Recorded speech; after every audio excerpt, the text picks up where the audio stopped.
aí pessoal, tudo bem? Eu vou gravar aqui a sequência da nossa aula, que era FISPIC, né? Ou FISPIC. Então, vou colocar aqui tela cheia, foto de tela cheia, pra gente fazer uma leitura aqui dos itens da FISPIC, tá bom? Aqui, ó, o anexo A, ele traz algumas instruções para a elaboração de uma FISPIC. Então é interessante a gente saber aqui as principais informações, tá? Deixa eu só desligar uma coisa aqui que eu esqueci, senão fica buzinando aqui no vídeo. Bom, essas coisas acontecem durante o vídeo. Bom, vamos lá. Como a gente já tinha visto, né, a FISPIC ela contém 16 seções, né? E cada seção da FISPIC é subdividida através de subtítulos. No entanto, ao contrário dos 16 títulos padrão, os subtítulos não são obrigatórios, tá? Então, só os títulos que são obrigatórios e os outros são recomendados. O que mais que é interessante aqui? Todas as informações pertinentes para a segurança, saúde e meio ambiente para cada uma das 16 seções devem ser fornecidas. Se a informação não estiver disponível, o motivo deve ser explicitado. Espaços em branco não são permitidos, exceto na seção 16 outras informações. Em uma FISPIC, não é exigido que as fontes de informações sejam especificadas, exceto quando citadas nesta parte da NBR 14725. Cada página da FISPIC deve incluir o nome do produto, conforme utilizado no rótulo, e deve ser numerada e datada, né? Os textos da FISPIC devem ser escritos em português, de forma legível, em linguagem compreensível, clara e concisa. Frases comuns são recomendadas, né? O mais simples para as pessoas entenderem. Ele fala alguma coisa sobre... ele vai falar mais para baixo, que é sobre confidencialidade, né? É interessante. Identificação do produto da empresa, nome comercial, né? As informações da empresa, telefone, nome, endereço, tá? Então isso é a identificação do produto da empresa. Identificação dos perigos. Essa seção deve apresentar clara e brevemente os perigos mais importantes e efeitos do produto, efeitos adversos à saúde humana, efeitos ambientais, perigos físicos e químicos, quando apropriado, perigos específicos. Principais sintomas também devem ser informados. A classificação do produto e o sistema de classificação devem ser informados. A classificação do produto é feita de acordo com a NBR 14725-2, tá? Essa é a parte 4, né? Então a parte que fala sobre os perigos está nessa outra norma, tá? Eu até passei para vocês.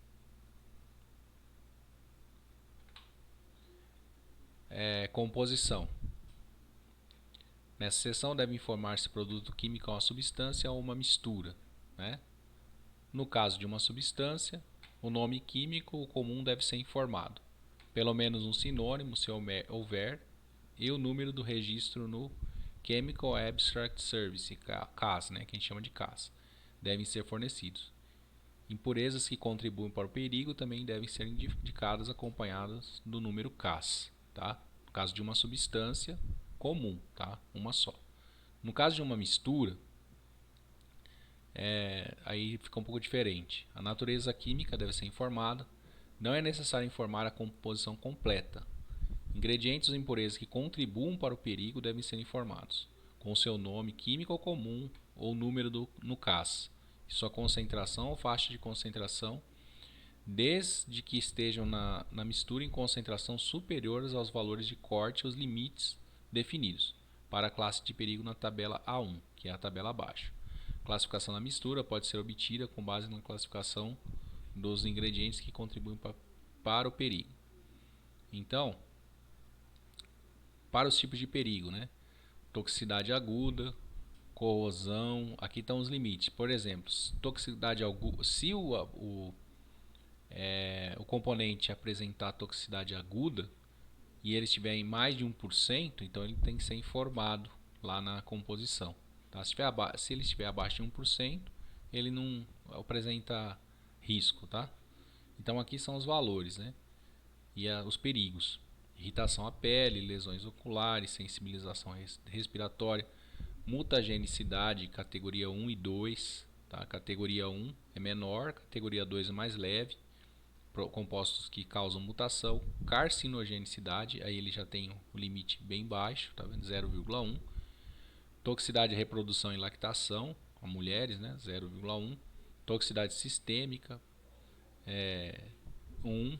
Toxicidade sistêmica para certos órgãos-alvo, exposição única ou repetida, tá? Então é 1 aqui. E perigos ao meio aquático também, maior que 1. Então é só saber que composto que é e seguir essa tabela. Caso algum ingrediente que contribua para o perigo seja um segredo industrial, de acordo com as regulamentações pertinentes, o fornecedor fica desobrigado a informar o nome químico comum, o número de registro do CAS e a concentração, faixa de concentração de tal ingrediente na FISP, ou produto químico perigoso, devendo atender aos requisitos do segredo industrial. Porém, perigos associados a esses ingredientes devem ser informados. Então, caso algum ingrediente seja um segredo, ele não precisa ser falado qual é, tá? Mas os perigos têm que ser informados. Quando alguma informação referente à composição for omitida para a proteção do segredo industrial, deve-se ser inserida uma frase informativa dessa condição, tal como informação confidencial retida, segredo industrial, informação confidencial. Então, nesses casos que a gente tem produtos que não podem ser revelados. Medidas de primeiros socorros, né? Essa seção deve informar as medidas de primeiros socorros a serem tomadas. A informação deve ser subdividida de acordo com vias de exposição, inalação, contato com pele, óleos e óleos e ingestão, né? Quando pertinente, deve incluir também recomendações para a proteção do prestador de socorros e notas para o médico. Tá? Então, essa parte de primeiros socorros. Combate a incêndio deve informar quais são os meios de extinção apropriados e os não recomendados também para combate a incêndio. Por exemplo, quando o metal ele pega fogo, não é recomendado jogar água, tá? Porque a água alimenta a combustão do metal. Um exemplo disso é magnésio. Por exemplo, magnésio, ele, conforme ele pega fogo, né, ele oxida. Você colocando água, você alimenta, você forma mais hidrogênio, tá? E alimenta a chama.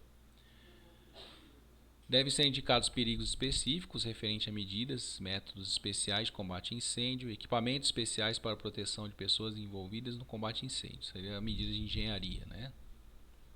Medidas para controle de derramamento e vazamento. Deve conter informações sobre instruções específicas de precauções pessoais, por exemplo, remoção de fontes de ignição, controle de poeira, prevenção de inalação, contato com a pele, mucosa e olhos, em caso de derramamento ou vazamento. Procedimentos a serem adotados quanto a precauções ao meio ambiente, procedimento de emergência, sistema de alarme, necessidade de abandono da área, método para limpeza, por exemplo, coleta, neutralização, descontaminação. Essas informações devem incluir prevenção de perigos secundários, por exemplo, fontes de ignição, uso de ferramentas antifaiscantes também. Se houver diferença entre ações de grandes e pequenos derramamentos ou vazamentos, as ações devem ser distinguidas, pequenos e grandes derramamentos, tá? No caso de transporte. Manuseio e armazenamento. Manuseio deve descrever métodos de manuseio apropriado, prevenção da exposição do trabalhador, prevenção de incêndio, explosão, precauções para manuseio seguro do produto químico, tais como ventilação local, medidas para prevenir formação de aerodispersóides, vapores e gases.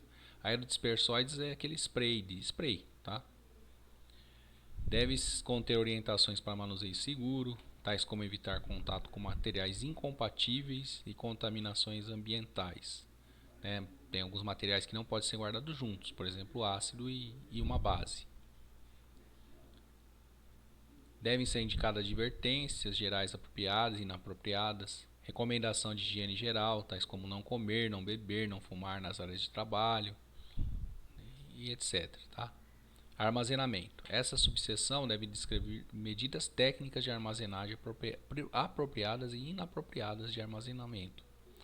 Recomendação estabelecida deve ser consistente com as propriedades físicas e químicas.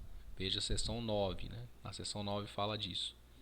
Se pertinente, deve-se fornecer recomendações específicas, incluindo como evitar atmosferas explosivas, corrosividade, condições ambientais de armazenagem, como manter a integridade da substância ou mistura pelo uso de estabilizadores e antioxidantes, outras recomendações, exigência de ventilação, projetos específicos para locais, recipientes de armazenagem e embalagens compatíveis.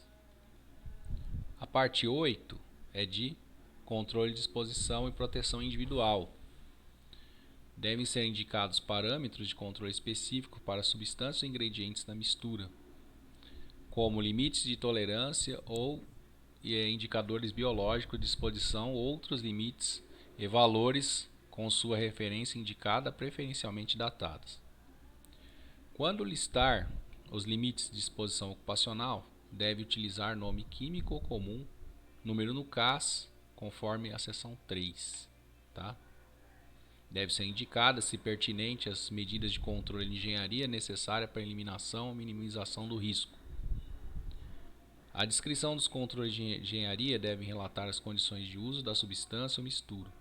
Para a definição dos controles apropriados de engenharia, deve ser realizada uma avaliação de risco. Por exemplo, manter as concentrações de substância ou mistura no ar abaixo dos limites, utilizar sistema de ventilação ou exaustão local, utilizar somente sistema fechado hermético, utilizar somente cabine, sistema automatizado para reduzir o contato humano, utilizar controle de manuseio de poeiras explosivas, tá?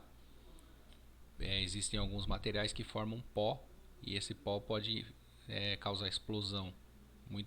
Isso são acidentes comuns que já aconteceram e agora eles estão previstos aqui na norma, tá? Identificar o EPI para minimizar o potencial de danos à saúde devido à exposição à substância, incluindo proteção dos olhos e face, especificar o tipo de proteção ocular, proteção da pele, especificar o tipo de equipamento de proteção, exemplo, luvas, calçados, tá? Proteção respiratória, tipos de proteção respiratória com base na potencial exposição, temperaturas extremas, altas ou baixas, perigos térmicos, tá? Exigências especiais, pode existir luvas ou outras vestimentas de proteção para prevenir exposição à pele, olhos ou pulmões. Quando pertinente, esse tipo de EPI deve ser claramente especificado. Por exemplo, luvas de PVC ou luvas de borracha nitrílica. Espessura e o tempo de desgaste do material da luva. Também, tá? Deve ser mencionados nessa seção os EPIs necessários para tratamento e disposição dos restos dos produtos, conforme seção 13. Propriedades físico-químicas. Deve incluir informações sobre produto químico. No caso de uma mistura, deve indicar claramente qual ingrediente aplica-se à informação, salvo se for válido para a mistura como um todo, tá? Identificar claramente as propriedades abaixo, especificando as respectivas unidades de medida de acordo com o Sistema Internacional de Unidades e as resoluções 11 e 12 do Conmetro. Essas seções devem conter os seguintes itens: aspecto, estado físico, forma e cor, odor e limite de odor, pH do produto, ponto de fusão, ponto de ebulição inicial, faixa de temperatura de ebulição.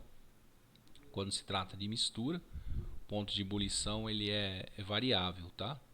Ponto de fulgor, taxa de evaporação, inflamabilidade do produto, limite inferior, superior de inflamabilidade ou explosividade, qual que é a temperatura que ele explode ou fica inflamável, pressão de vapor, densidade do vapor, densidade do produto, solubilidade do produto, coeficiente de partição é N-octanol água, que é um dado que mostra se esse produto ele se acumula mais na fase orgânica ou na fase aquosa, tá? Temperatura de autoignição, temperatura de decomposição, viscosidade. Se algum dos itens não for aplicável ou não estiver disponível, deve-se mencionar não aplicável ou não disponível. Outros parâmetros físico-químicos além dos acima descritos também podem ser incluídos nessa seção. Seção 10. Estabilidade e reatividade. Deve indicar estabilidade química, se a mistura ou a substância é estável ou instável em condições normais de temperatura e pressão. Reatividade. Descrever os perigos da reatividade da substância ou mistura, tá? Possibilidade de reações perigosas, se pertinente, estabelecer se a substância ou mistura reage ou polimeriza, liberando excesso de pressão ou calor. No caso do acetileno, ele pode polimerizar, tá? Liberando calor também. Condições a ser evitadas. Listar condições que serão evitadas, tais como temperatura, pressão, choque, luz, descarga estática, vibrações, envelhecimento, umidade. Então, as condições que devem ser evitadas, né? Descarga estática, por exemplo, quando se descarrega caminhão de combustível, é feito o aterramento do caminhão para não ter fagulha por eletricidade estática, tá? Materiais incompatíveis. Listar a classe de substâncias ou substâncias específicas com quais a substância ou mistura pode reagir para uma situação de perigo. Por exemplo, explosão, liberação de materiais tóxicos ou inflamáveis, liberação de calor específico. Tá? Então, conhecer quais substâncias não podem ser misturadas com a substância da FISP. Na determinação da incompatibilidade, considerar substâncias, recipientes e contaminações a que a substância ou mistura pode estar exposta durante o transporte, armazenamento e o uso, num local de trabalho, inclusive, né? Então é interessante saber os materiais incompatíveis para treinar o pessoal. Produtos perigosos da decomposição. Listar os produtos perigosos conhecidos, resultantes do manuseio, armazenagem e aquecimento. Produtos perigosos da combustão também devem ser incluídos na seção 5. Informações toxicológicas. Essa seção é utilizada principalmente por profissionais médicos, toxicologistas e profissionais da área de segurança do trabalho. Deve ser fornecida uma descrição concisa, completa e compreensível dos vários efeitos toxicológicos, bem como os dados disponíveis para identificar esses efeitos.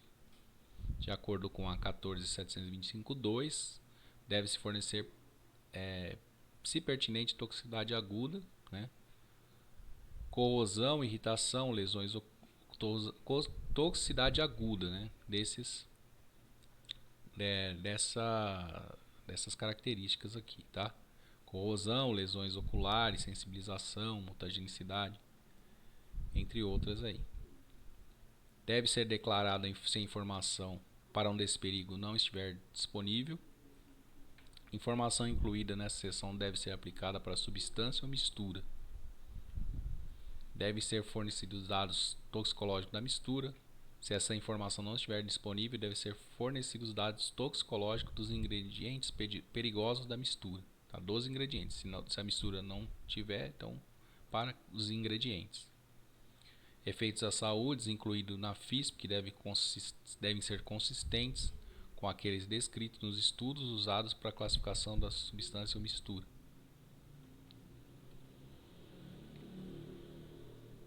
Frases gerais como tóxico ou seguro adequadamente usados não são aceitáveis. Frases como não aplicável, não pertinente ou deixando espaços em brancos na seção efeito de saúde podem causar confusão ou desentendimento e não podem ser usados.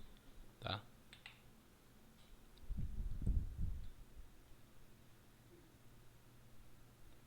Fornecer também informações quanto ao dado de ensaio sobre uma determinada substância ou mistura for negativo. Por exemplo, estudos de carcinogenicidade em rato não mostraram aumento significativo na incidência de câncer. Essa seção deve indicar, se pertinente, vias de exposição, sintomas relativos a características físicas, químicas e toxicológicas, efeitos tardios e imediatos, efeitos crônicos de curto e longo prazo de exposição também, dados toxicológicos, né, como toxicidade aguda, fornecer informação da dose, concentração e condições de exposição, substâncias que podem causar interação, adição, potenciação e sinergia. Sinergia seria a mistura de compostos diferentes que potencializam, tá? Sinergia significa potencialização. Dados químicos específicos não disponíveis. Nem sempre é possível obter informação dos perigos de uma substância. Quando os dados específicos da substância ou mistura não estiverem disponíveis, podem ser usados dados da classe química, se apropriado. Quando dados gerais não são utilizados ou não estão disponíveis, isso deve ser mencionado, tá? Então, no caso classe química, se entende-se aí pela família química do composto, né? Por exemplo, um álcool. O álcool tem vários tipos de álcoois, né? Misturas. Se uma mistura não for testada para os efeitos da saúde, então a informação como um todo, né? Então a informação de cada ingrediente deve ser fornecida e a mistura deve ser classificada de acordo com 14725.2, tá? O que mais que é importante aqui? Informações ecológicas, né?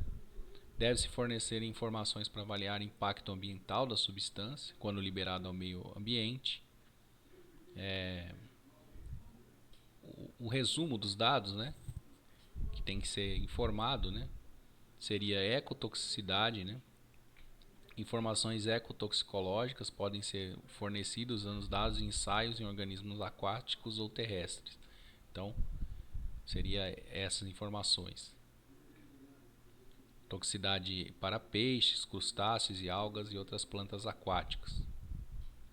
Persistência e degradabilidade. Resultados obtidos em ensaio de degradabilidade que forem considerados pertinentes devem ser disponibilizados.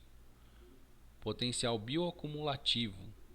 Resultados obtidos em ensaios de bioacumulação que forem considerados pertinentes devem ser disponibilizados. Esses resultados devem incluir referências para o ensaio de coeficiente de partição, N-octanol água e fator de bioconcentração, tá? Esse coeficiente de partição, que é a relação da solubilidade entre um material na água e na gordura.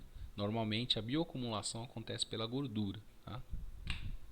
Pelo contato do material com o peixe, no caso, e pela gordura do peixe. Mobilidade no solo, resultados obtidos em estudos de adsorção e lixiviação, como ensaios de coeficiente de partição em octanol água, que forem considerados pertinentes, devem ser disponibilizados.